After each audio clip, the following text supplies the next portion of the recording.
Goeienaand julle, Japie hier. Ja, ek maak nie so gereeld video's deesdae nie. Ek het mos nou maar net goed wat in my lewe gebeur. Werk, werk aan die huis ook. Ons het 'n huis gekoop en ek moet hom al half herbou, regmaak, klomp goed verander en dan werk ek nog skofte. En so ruk terug was my gesondheid baie af. Ek was 'n paar keer by die hospitaal. Maar ag ja, klomp goed gebeur maar so met mense en ook onlangs het ek 'n bietjie afgevoel geestelik oor al die informasie wat ek uitgesit het en ek trek nie te veel mense nie. Maar toe het iemand 'n droom met my gedeel wat hulle gehad het en toe besef ek die droom het 'n koneksie met wat ek ervaar en dat dit is half logies dat dit dinge is soos dit is. Dat die goed wat ek deel, die informasie wat ek deel, daar is soos 'n siftingsproses vir mense wat dit gaan kan ontvang. En ja, nie almal gaan oop wees vir dit nie, natuurlik half nie, want dit is die goed wat ek sê gaan teen baie mense se sienings en geloof en wat hulle geleer is van kleins af. So dit is verstaanbaar dan dat baie mense sal nie wil luister en ja, dat dit baie min mense sal trek, maar dit is nou maar so. En dit is half wat jou vir my wil wys, ek kan nie verwag dat baie mense dit sal wil hoor of my boodskap sal wil hoor nie. So dit is fyn, dit is maar hoe dit moet wees. Vir my is dit wel lekker om die waarheid te hê en te deel, eerder as wat mens goeders deel wat almal meer saamstem en jy het daar duisende mense wat jy volg. Wat sien dit met dit? Dan sal ons nou nie in dit nie. Ek wil vandag 'n bietjie praat oor die gebooie. Heilige Gees het my gelei om hierdie video te maak. Ek het van my ou papierwerk deurgegaan en wat ek gebruik het om verse te memoriseer, het ek onder 'n opskrifte verskillende verse gegee, so drie verse per opskrif wat ek gememoriseer het in die verlede. En toe, soos ek deur het gaan, en toe voel ek gelei dat ek 'n video moet maak oor die gebooie. En ja, kom ons gaan gou hier so deur. Ek gooi 'n vers in die einde van die Book of the Nazarene wat ook handel oor die gebooie. Van die verse is in Engels. Hulle klink maar beter of verduidelik beter in Engels, maar dit is meestal maar in Afrikaans. So kom ons gaan gou deur. Jesaja 8:20. To the law and to the testimony, if they do not speak according to this word, it is because there is no light in them. En ons sien dat mens moet die gebooie preek. As jy lig in jou het, sal jy die gebooie preek. So die donies en wie ook al wat vir jy sê, jy wetteloos wees, daar is geen lig van die Vader in hulle nie. So hoekom wil mens vir so iemand luister, wat jy wil wegdryf van jou se wil af? Getuienis oor wat Jahoua gedoen het vir die mense volk. Ja, hierdie testimony verwys na die getuienis van Jahoua se werke, wat hy gedoen het vir ons mense of volk. Of in die geval maar met die Israeliete. Alles wat Jahoua vir hulle gedoen het in die verlede. Het hulle natuurlik vir hulle kinders vertel van die wonderwerke wat gebeur het. Johannes 17:17, heilig hulle in die waarheid, die woord, die wet, is die waarheid. Heilig beteken om te reinig, skoon te wees, apart van die wêreld te wees. Ja, dit is hoe mens gereinig word, deur die gebooie te onderhou, en dit is hoe jy rein bly. Ja, mens moet dit doen, want jy kan nie net jou aanneem en jou aanneem as 'n verlosser en wegdraai van jou wetteloosheid af, maar jou aan wetteloos leef. Dan het jy mos nou nie regtig tot bekering gekom nie. Dan jok jy net vir jouself. As jy aanhou wetteloos leef, maar jy vra vir Jahoua en Yahushua om jou te vergewe vir jou wetteloosheid. Jy moet mos wys jy glo in hulle dat hulle jou vergewe deur op te hou wetteloos leef. Johannes 14:15, as julle my lief het, bewaar my gebooie. So, het jy Yahushua lief? Het julle Yahushua lief? Nou die bewys dat jy hom liefhet is om Jehovah se gebooie te gehoorsaam. As jy die gebooie haat en jy lag vir mense wat Jehovah op sy naam noem en Joshua op sy naam noem en jy spot hulle, dan is jy mos nie lief vir Jehovah nie. Dan is jy mos nie lief vir Joshua nie. Die Bybel sê ook, as jy nie die seun het nie, het jy nie die vader nie. So, as jy nie die seun lief het nie, het jy ook nie die vader lief nie. Onthou dit. En die teken dat jy hulle lief het, jy onderhou hulle gebooie. Johannes 15 vers 10. As julle my gebooie bewaar, sal julle in my liefde bly. Net soos ek dit, die gebooie van my vader bewaar het en in sy liefde bly. Eintlik wat Joshua dan hier sê is, ons moet die vader se gebooie bewaar. Dis wat hy gepreek het en wat hy gedoen het. Hy het ons vir ons mooi verduidelik in Matteus 5, dat wat ons sê en wat ons doen moet dieselfde wees. En ons moet die gebooie preek en dit leef.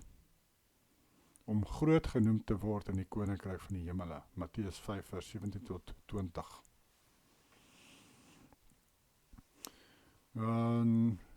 Ek het van die vers al baie keer genoem, Matteus 19:17, maar as jy in die lewe wil ingaan, onderhou die gebooie. Die man het hom gevra, wat moet ek doen om gered te word?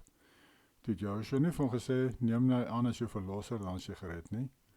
Hy het vir hom gesê, jy moet begin die gebooie onderhou om gered te word. En die ou het hom gevra, nou wat se gebooie? Toe begin Joshua die 10 gebooie opnoem. Nou het hy daar gestaan en al die honderde gebooie opgenoem nie. Hy het hom net 'n idee gegee waarvan hy praat. Hy praat van die Vader se gebooie. En ja, dis wat ons moet doen, mense. Want verlossing is 'n proses volgens die Bybel. Dis nie net 'n once-off event wat jy Joshua neem as 'n verlosser, net jy 'n ticket hemel toe. En dan kan jy maar net aangaan met jou lewe. Tot die dag wat jy doodgaan en jy gaan hemel toe. Lekker, lekker. Easy peasy. Joshua het vir jou gesê, jy moet eers considereer die koste, wat dit jou gaan kos, om 'n huis te bou, geestelik jou huis te bou. Dit gaan baie duur kos. So, jy moet dit eers considereer, voor jy begin. Dis 'n proses. Dis 'n huis wat jy moet bou, geestelik, op die rots, wat die wet is. Die wet is die rots. Die sand is wetteloosheid. En as die storms kom, en mense wat wetteloos geleef het, dan val hulle huise, hulle het op niks standvastigs, hulle lewe gebaseer, en hoe hulle lewe nie. Hulle het maar net gedoen wat hulle wil. So as die storms kom, dan val hulle. Die mense wat op die rots, op die wet bou, dis maar standvastig, het verander nie. Hulle huis bly staan. En Jehovah is daar vir hulle, en hy help hulle, en hy beskerm hulle ook. Mens kan nie beskerming verwag as jy wetteloos leef nie. Daar is geen rede hoekom Jehovah jou dan moet beskerm nie. En die Bybel sê actually dat hy gaan jou nie beskerm nie. As jy wetteloos leef, gaan hy jou nie beskerm nie. So vir al julle wat in Suid-Afrika is tog iets groots hierdie. Jy soek mos beskerming. Jy wil nie, wel, baie mense slaap met 'n revolver onder die kussings, maar jy wil nie dit as jou enigste hoop hê nie. Jy wil mos hê, ja, hoe moet daar wees vir jou en jou beskerm, en sy engele moet jou beskerm. Nou ja, as jy dit wil hê, dan moet jy mos die gebooie onderhou. Julle gaan sien in latere verse hoe belangrik dit is. As jy wil hê, jou moet help, moet jy die gebooie onderhou. Matteus 24:12-13. En omdat die ongeregtigheid, die wetteloosheid, vermeerder word, sal die liefde van die meeste verkoel. Maar wie volhard tot die einde toe, hy sal gered word. Volhard in wat? In wetsgehoorsaamheid. In konteks. Maar wie volhard in wetsgehoorsaamheid tot die einde toe, hy sal gered word. Hier sê Joshua duidelik vir jou, dis 'n proses, en jy moet op die nou pad bly, wandel. In Esegiel lees ons van 'n regverdige man, en as hy Sondag, dan gaan hy nie gered word nie. Dan maak dit nie saak die regverdigheid hoe regverdig hy geleef het nie. Dan, as sy lewe eindig in onregverdigheid, dan gaan hy nie hemel toe nie, dan gaan hy hel toe. En dis ook maar wat Joshua sê, mens moet op die nou pad bly, jy moet die gebooie onderhou. Die gebooie, mense wil sê, die gebooie red jou nie, maar deur perfek te wees in die gebooie gaan jy nie red nie. Maar jy moet daarna streef, om dit alles te doen, soos wat Joshua jou geleer het, soos wat die Vader vir jou gegee het. En as jy dan sondig, is daar vergifnis vir jou sondes. Ons almal sondig. Maar daar is vergifnis vir jou, as jy op daardie pad stap, en jy probeer die gebooie onderhou daagliks. En die Bybel sê vir ons, dit is nie moeilik om die gebooie te onderhou nie, 1 Johannes 5 vers 3, 2 Johannes 1 vers 6, dit staan ons in Deuteronomium ons ook. Die gebooie is nie moeilik om te onderhou nie. Maar die ding is, mense wil nie eers gaan kyk wat sê die gebooie nie. En die Bybel sê ons is veronderstel om ons kinders die gebooie te leer. So hoe leer daardie mense hulle kinders die gebooie as hulle self nie eers gaan lees wat sê die gebooie nie? En ek skryf hier, as jy die gebooie onderhou, het jy liefde. Ja, die liefde word gekoppel aan die gebooie. En julle sal nou sien in die vers, hierso die volgende vers, dat liefde som die gebooie op. En Joshua antwoord hom, jy moet Yahuwah Elohim lief hê met jou hele hart en met jou hele siel en met jou hele verstand. Dit is die eerste en groot gebod, en die tweede wat hiermee gelyk staan, jy moet jou naaste lief hê soos jouself. Aan hierdie twee gebooie hang die hele wet en die profete. Baie Christene haal net die eerste stukkie aan en wil vir jou kom sê, sien, jy moet net twee gebooie onderhou, liefde vir jou naaste en liefde vir die Vader. Nou maar, hoe figure jy uit wat jy moet doen om vir die Vader te wys jy is lief vir hom? Maak jy sommer nou maar net enigiets op? Hoe werk het? Jy moet mos nog gaan kyk wat sê die gebooie aangaande liefde vir die Vader, sodat jy weet wat jy moet doen. En dit is wat hierdie vers 40 sê. Aan hierdie twee gebooie hang die hele wet en profete. Hierdie twee gebooie van liefde tot jou naaste en tot die Vader, dit som die gebooie op. Dit is soos die hoofopskrifte van die gebooie. Die Weymouth New Testament sê dit so, the whole of the law and the prophets is summed up in these two commandments. Baie waar, ne? Dit som op die hele wet, liefde tot die Vader en tot die naaste. Wat dit beteken is, jy moet gaan kyk wat sê die wet, om te wys vir jou naaste jy is lief vir hulle, om te wys vir die Vader jy is lief vir hom. New Living Translation sê dit, the entire law and all the demands of the prophets are based on these two commandments. Johannes 12 vers 48-50, wie my verwerp en my woorde nie aanneem nie, het een wat om oordeel die woorde wat ek gespreek het, dit sal om oordeel in die laaste dag. Want ek het nie uit myself gespreek nie, maar die Vader wat my gestuur het, hy het my 'n gebod gegee, wat ek moet sê en wat ek moet spreek. Hy sê dat die gebooie gaan ons oordeel eendag, want hy het die gebooie gepreek. Hy het die gebooie gepreek en dit gaan ons oordeel eendag. En ek weet dat sy gebod die ewige lewe is. Wat ek dan spreek, net soos die Vader vir my gesê het, so spreek ek. Amazing, né? En ek weet dat sy gebod die ewige lewe is. Ek het altyd gedink, hierdie praat jy so van homself, hy verwys na homself, dat hy gaan gered word, deur die gebooie te onderhou, want hy was perfek, maar ons hoef nie te worry nie, hy gaan vir ons sterf, en dan moet ons net in hom glo, dan gaan ons ook saam met hom hemel toe, ons hoef nie verder te worry oor hierdie dinge nie, maar vandag verstaan ek het meer korrek, dat hy praat van ons almal hierso, hy weet, dat die gebooie bring ewige lewe vir ons almal, as ons op die noupad wandel, nadat ons hom aangeneem as ons verlosser, hy is mos die hek, en na die hek is daar 'n noupad, dan moet jy op die noupad wandel, die noupad is die gebooie, en dan kan jy die ewige lewe beerwe, as jy op die noupad gewandel het, as jy deur jou geloof gewys het, deur die gebooie te onderhou, het jy gewys, jy glo, jy het gewys wat jy glo, jy het gewys jy glo dat Joshua die prys betaal het, prys betaal vir jou sondes. In Johannes 3:4 sê vir jou, sondes is wetteloosheid, en wetteloosheid is sonde. Dit is die definisie vir sonde. Ek het hier geskryf, ek het altyd gedink, Joshua verwys na homself hier, dat wetsgehoorsaamheid hom red, maar sy bloed red ons, maar nou verstaan ek beter, die wet red ons ook, want dit is deel van die verlossingsproses. En verse wat praat oor die verlossingsproses is Filippense 2 vers 12, Matteus 24 vers 12-13, Matteus 10 vers 22, 2 Timoteus 3 vers 15 en Openbaring 3 vers 5. Hierdie is verse wat jy kan gaan lees, is partykeer beter om in die Engels te gaan kyk as jy die Afrikaans nie mooi verstaan wat ek hier sê, of het kom nie mooi ooreen met wat ek hier sê nie, gaan kyk of die Engels iets anders sê. Partykeer is die Engels bietjie meer duidelik. Johannes 17 vers 6, Ek het u naam geopenbaar aan die mense wat u my uit die wêreld gegee het. Hulle het aan u behoort, en u het hulle aan my gegee, en hulle het u woord bewaar. Hulle het die wet bewaar, hulle het die wet gehoorsaam. Joshua het hulle geleer om die gebooie te gehoorsaam, en hulle het dit gedoen, die disippels het dit gedoen. Almal met wie Joshua in kontak gekom het, hy het vir hulle almal geleer, hulle moet die gebooie bewaar, hulle moet die gebooie onderhou. En hy het die Vader se naam aan die mense openbaar. So, hoekom gaan die mense dan so keel af vandag as ons ook aan die mense die Vader se naam openbaar? Ons wandel in Joshua se voetstappe.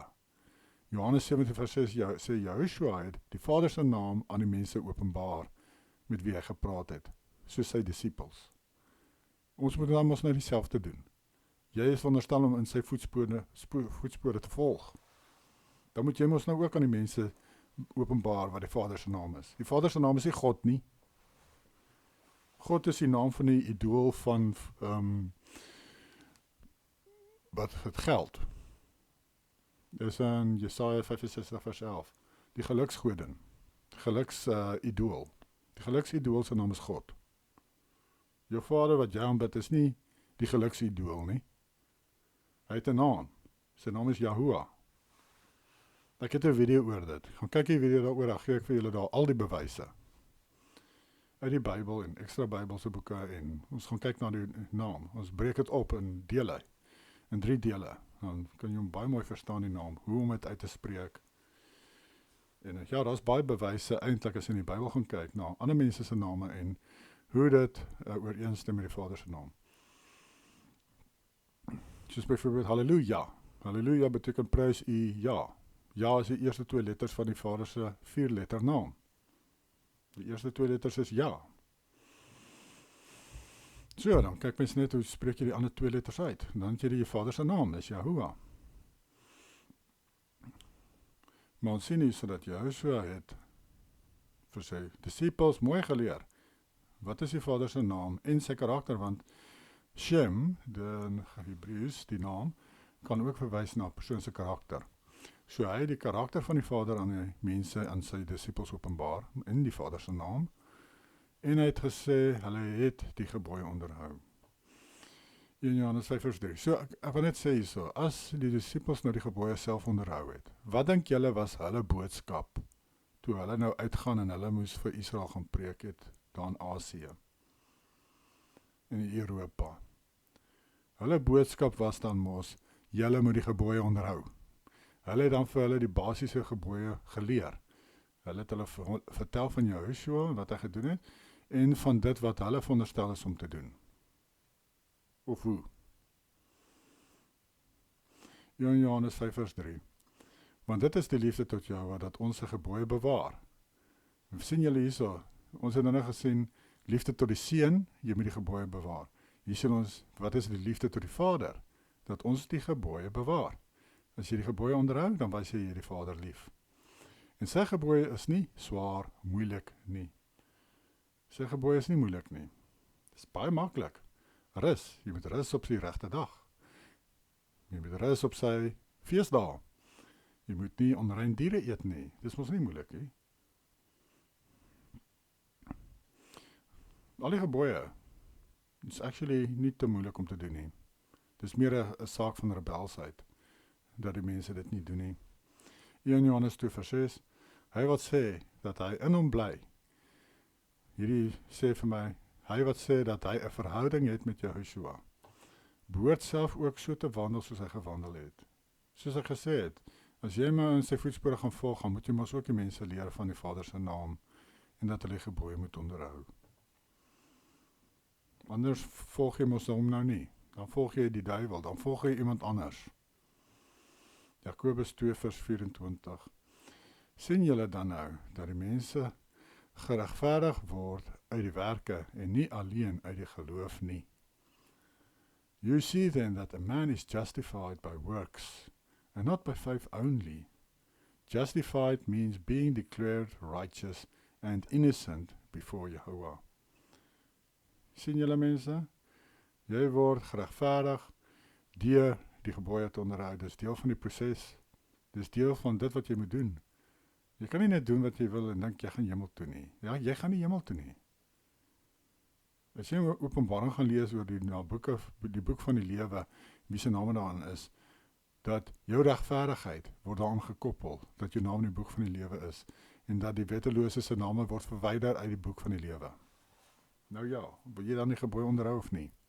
Gaan jy vir jou dominee luister wat vir jou sê, Paulus sê, jy moet dit nie doen nie. Paulus se woorde gaan jou nie oordeel eendag nie. Hy was nie eers 'n disipel nie. Hoekom volg jy eerder vir Paulus as vir jou Messias? Dit maak ons nou nie sin nie. Deuteronomium 10 vers 16. Nou, wat maak Paulus so besonder, so belangrik? Hy is 'n gewone mens soos ek en jy. Hy was nie 'n disipel nie, hy het nie eers Joshua gesien toe hy gewandel het nie. Toe hy geleef het vir daardie paar jaar sy ministerie, sy disciples wat saam was, hulle het hom gesien, hom gehoor, met hom gesels. Nou, wat maak Paulus belangriker as die disciples se boodskap, of die Messias se boodskap?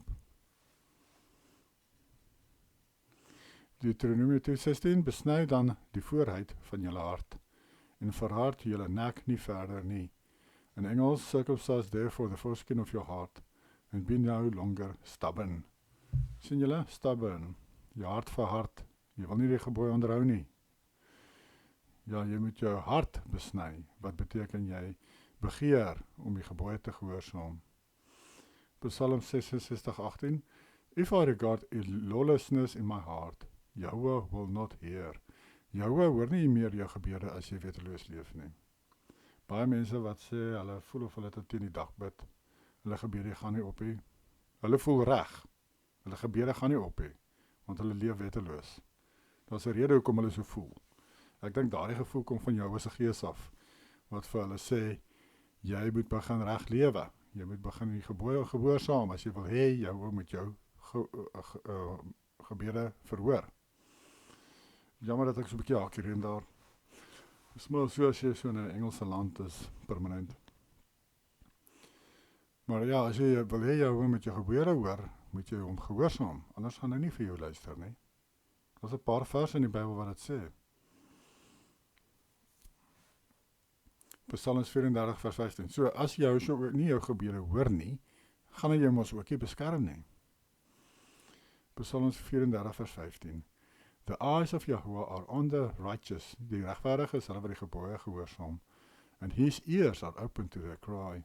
Hier sien ons die teenoorgestelde, as die regverdige is die wat die gebooie gehoorsaam, bid, dan hoor Yahweh, en hy hoor hulle gehuil, hulle geween, hulle smekinge, hy hoor dit. Maar die smekinge van hulle wat wetteloos leef, hy hoor dit nie, hy druk sy ore toe. So, wat kategorie wil jy nou val? Jy moet dit maar kies. Jesaja 51 vers 7. Luister na my, julle wat die geregtigheid ken, volk in wie se hart my wet is. Wees nie bevrees vir die smaad van mense en skrik nie vir hulle skimptaal nie. Skimptaal nie. Listen to me, you who know righteousness, you people in whose heart is my law. Do not fear the reproach of men, nor be afraid of their insults. Ja, mense gaan jou beledig en sleg sê as jy die gebooie gehoorsaam. Dan gaan jy onderdrukking ervaar. Jy ervaar nie onderdrukking as jy Christen is nie. As jy maar go with the flow. As jy Sondag kerk toe gaan saam almal en jy sing jou liedjies lekker en jy aanbid Jesus daar en so aan jou drie eenheid. En jy doen alles wat al die mense om jou doen, so waar is die persecution? Waar is die onderdrukking? Waar is die spotting? Waar is die bekleierery? Daar is nie. Ja, almal is happy met jou, hulle klap jou, hulle tik jou so op die skouder en sê, hey broer, jy doen goed hoor, mooi so. Wat gebeur as jy begin die teenoorgestelde doen? As jy skielik begin die gebooie gehoorsaam, jy aanbid net die Vader soos wat die Bybel sê en wat Joshua self gesê het. Jy aanbid net die Vader alleen, jy rus op die Sabbat, jy gaan kyk nie sport meer saam hulle nie, jy hou jou eie feeste van die Bybel, jy doen nie meer die wêreldse feeste nie. Jong, jy gaan paar mense kwaad maak, en die mense wat die kwaadste word is die mense in jou eie gesin, in jou eie familie. Party mense, hulle skei actually, die vrou kan dit net nie hanteer dat die man skielik nou so anders is nie, dan skei sy hom, so dit kan selfs so ver gaan. Ja. Gelukkig vir my, ek en my vrou is maar saam die paadjie gestap, saam verander. Maar dit gebeur nie altyd so nie. Ja, dit is die harde klippe wat jy moet kyk, dit is wat jy so van gepraat het, jy moet konsidereer hoeveel het jou gaan kos, voor jy begin bou aan hierdie huis. Die huis van die gebooie gehoorsaam, wegdra van jou ou lewe, jou geestelike lewe, daardie huis. Want dit kan jou baie kos. Hier is daar die vers in die boek of the Nazareth, hoofstuk 13, vers 13 tot 14. A man in the crowd said to Joshua, "We have heard of your teachings, and that you herald the rule of Elohim. Tell us about this." Nou, dit is maar dieselfde as die regeringskap van Yahuwah, of soos wat Matteus baie praat van die koninkryk van Yahuwah, soos wat die Gospels maar van praat. To say Joshua vir hom, there is the kingdom of the spirit and the kingdom of the flesh. Yahuwah rules the kingdom of the spirit, the first himself, but the second, the kingdom of the flesh, he rules through his viceroy.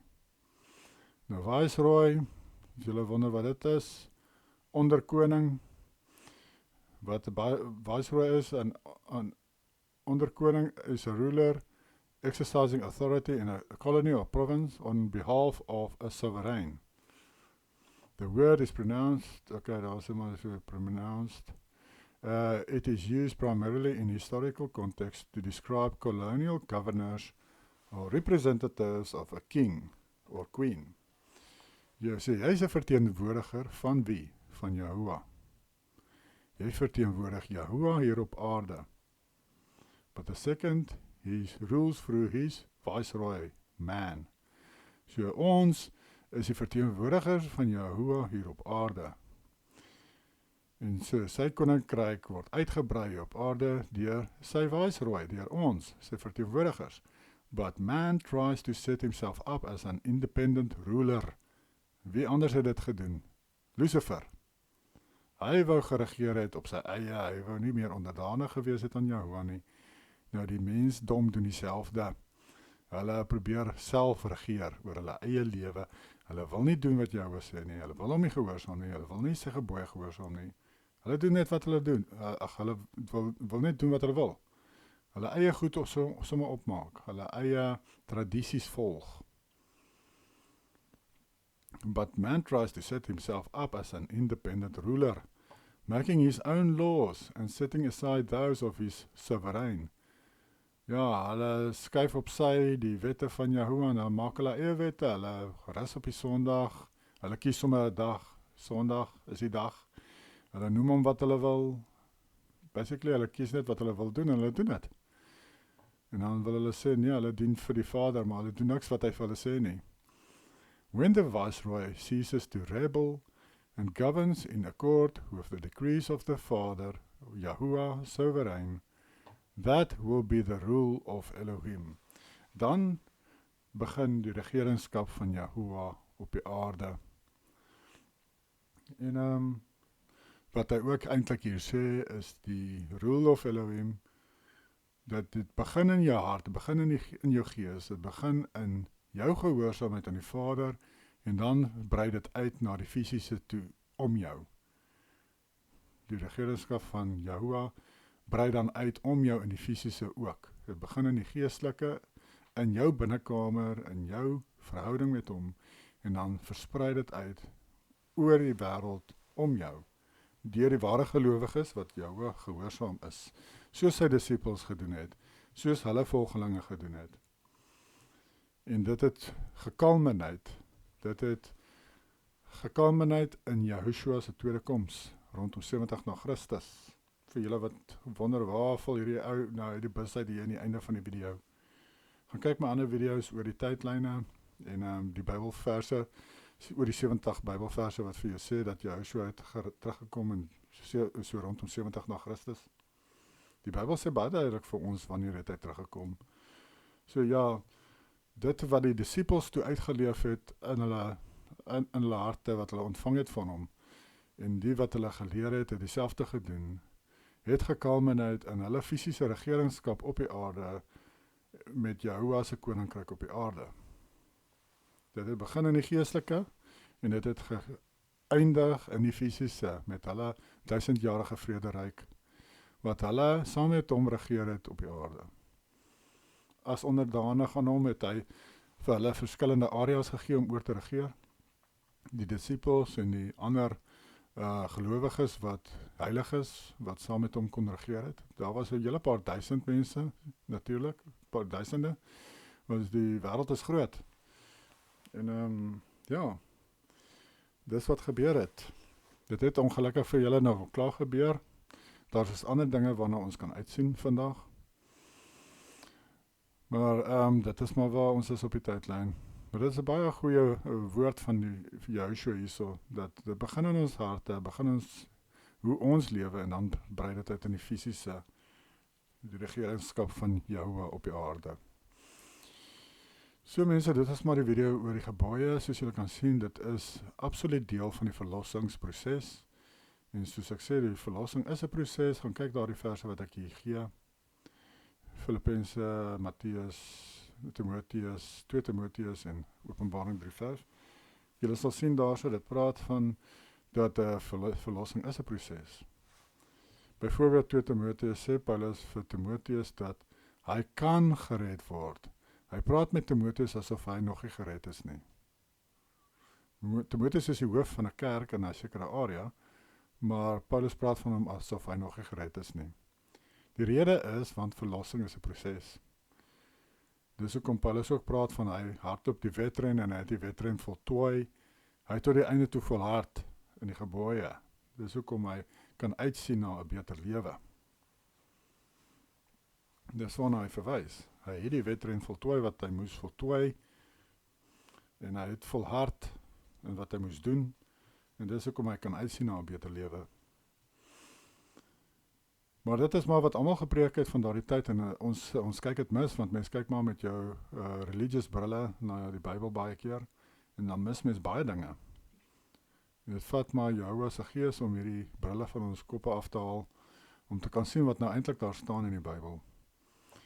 En dit gebeur eers as jy jou kerk verlaat gewoonlik. As jy nie daai insaai het van 'n valse prediker in jou lewe nie, dan kan Jehovah se gees jou begin leer. Die Bybel sê mos, Joshua sê vir ons, ek dink Johannes 14, dat Jehovah se gees is ons leermeester, is die een wat ons alles leer wat ons moet weet. Nie mense nie, jy kan nie op jou dominee of pastoor vertrou om jou te leer van Jehovah se goed nie. Jy moet mos van Jehovah se gees af leer. Ek het gevind, ek het eers begin lering ontvang van Jehovah se gees af toe ek die kerk verlaat het. Nou ja, dis nie so maklik nie. En dis nie, ek weet nie of dit moontlik is vir almal nie. Dit hang seker maar af van 'n mens se persoonlikheid ook. Maar dit vir my, in my geval was dit maar nodig geweest voordat ek begin enige openbarings ontvang het. En kyk nou maar vandag, as ek nou moet terugkyk hoe baie honderde openbarings wat ek al ontvang het in my lewe nadat ek die kerk verlaat het. Ek seker nou maar meer as 20 jaar uit die kerk uit, ek dink. En ja, in hierdie 20 jaar of wat het ek al baie openbarings ontvang. En dis lekker, dit is maar hoekom mens maar hier is. Om die waarheid te leer en daarin te wandel. Ja, ek wil 'n video in die toekoms doen oor moontlik. Ek wil eers nog 'n paar feite agter mekaar kry. Dis 'n bietjie gevoelige onderwerp, seker maar vir daardie nasie oor wat ek gaan praat. Dis gaan maar oor die Chinese, hulle tipe ras, nasie, en hoe hulle inpas in die hele prentjie, en dit het ook maar te doen met die Great Wall of China, wat eintlik die Great Wall of Tartaria is. As jy in die ou boeke kyk, dan sê hulle dis die groot muur van Tartarië, nie China nie. Die Chinese het nie daai muur gebou nie. Dit was as gevolg van die Chinese wat die muur gebou was, soos wat ek nou sover geleer het.